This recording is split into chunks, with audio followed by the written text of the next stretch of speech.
వాక్యము అనగా సత్యము. సత్యము అనగా అది నిరంతరము నిలిచి ఉండేటువంటిదిగా కనపడుతూ ఉంటుంది.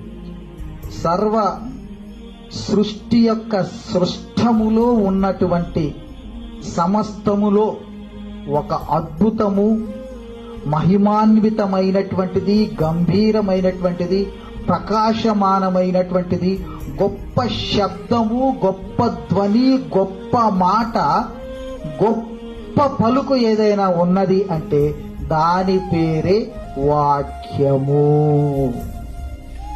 కనుక ఈ వాక్యమును గురించి, వర్డ్ ఆఫ్ గాడ్, దేవుని స్వరమును గురించి, దేవుని యొక్క మాట గురించి, దేవుని యొక్క పలుకు గురించి, దేవుని యొక్క కేక గురించి, దేవుని యొక్క మెల్లని స్వరమును గురించి ఈ రోజున మనము జ్ఞాపకం చేసుకున్న బద్దులముగా కనపడుతూ ఉంటున్నాం.